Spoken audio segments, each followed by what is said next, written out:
Assalamualaikum warahmatullahi wabarakatuh. Pada kesempatan ini kita akan bercerita tentang salah seorang sahabat yang punya peran penting dan sangat berjasa bagi dunia Islam. Beliau adalah seorang sahabat yang merekam begitu banyak jejak-jejak baginda Rasulullah Sallallahu Alaihi Wasallam.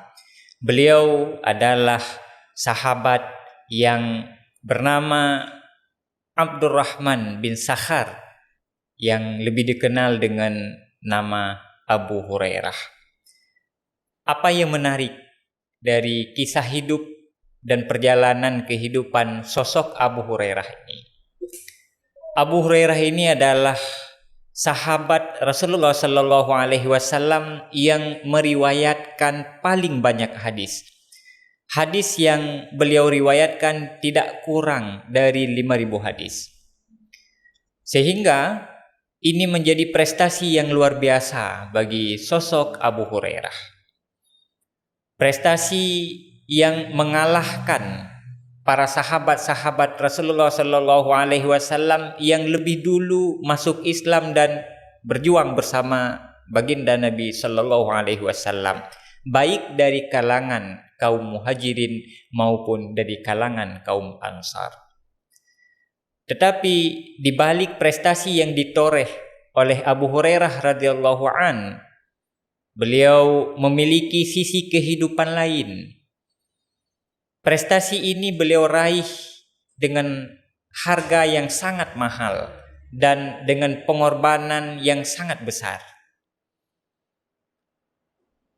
Awal mula Abu Hurairah hanyalah seorang musafir yang berangkat dari negeri Yaman, bertemu Rasulullah Sallallahu Alaihi Wasallam di kota Madinah dan memeluk Islam pada tahun-tahun terakhir menjelang wafatnya Rasulullah Sallallahu Alaihi Wasallam.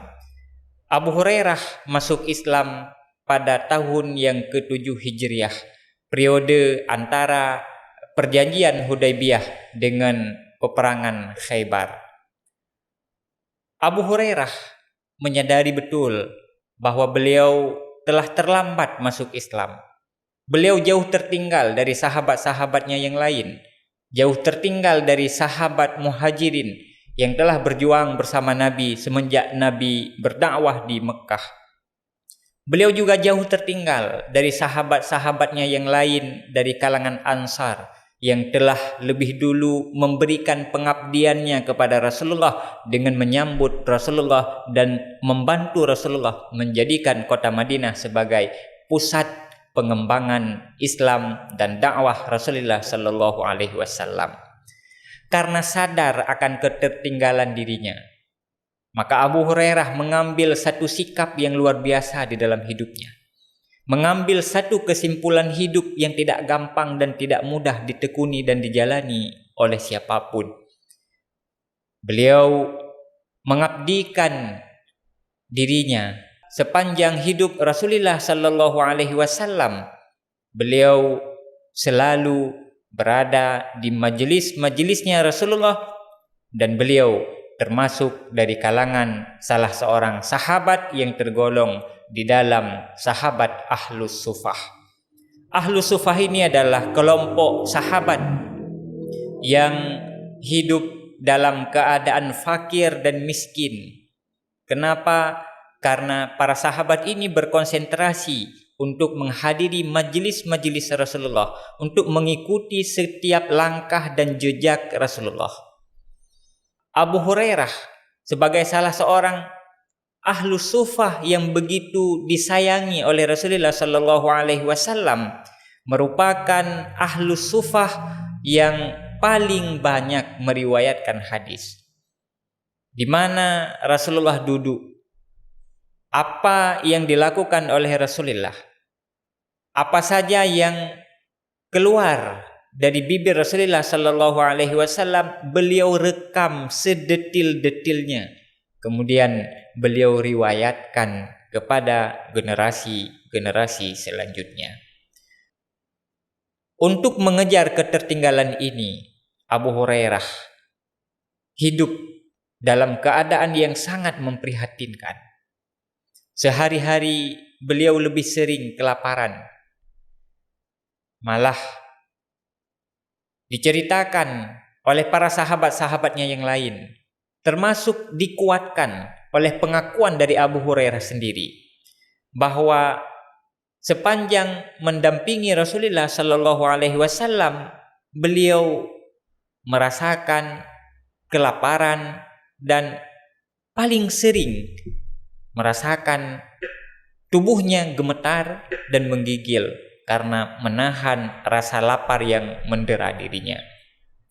Sehingga beliau menceritakan, kadangkala saat rasa lapar menusuk perutnya, beliau kadang-kadang duduk di pinggir jalan menunggu sahabat-sahabat lain yang lewat, dengan harapan siapapun yang lewat kadangkala bisa mengajak beliau untuk makan bersama atau menjamu beliau di rumah, memberikan makanan ala kadar untuk mengisi perutnya. Sehingga pada satu hari beliau duduk di pinggir jalan menunggu para sahabat. Siapa gerangan para sahabat yang lewat yang mengenali dirinya.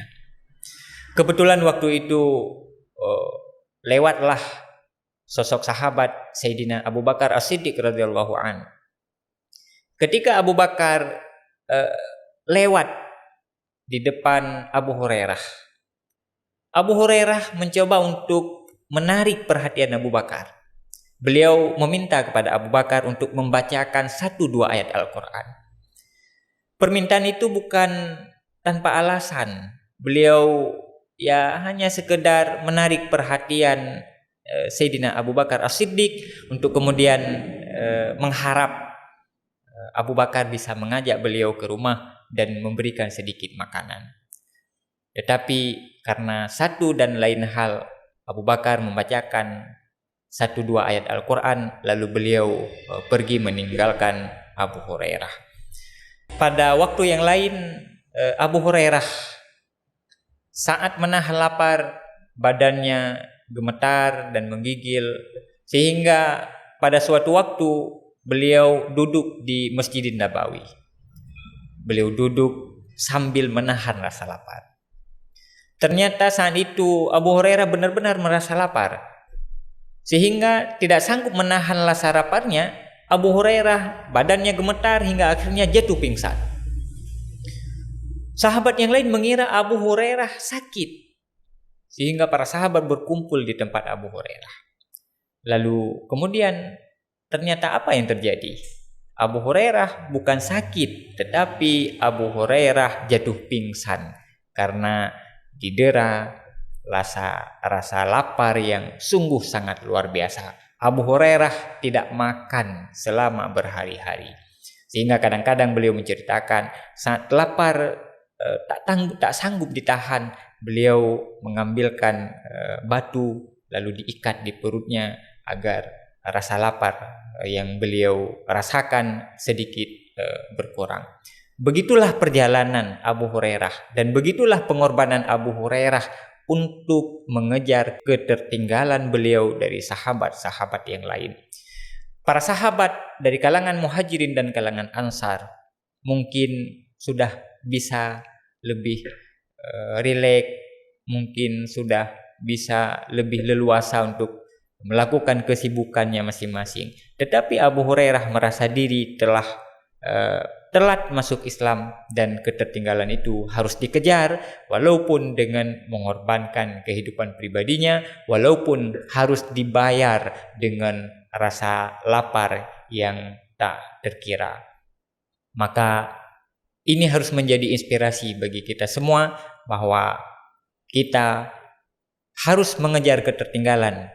Jika kita merasa ada banyak hal yang mestinya bisa kita lakukan tetapi kita luput dari itu, maka harus dikejar dengan sungguh-sungguh walaupun dengan pengorbanan yang sangat besar.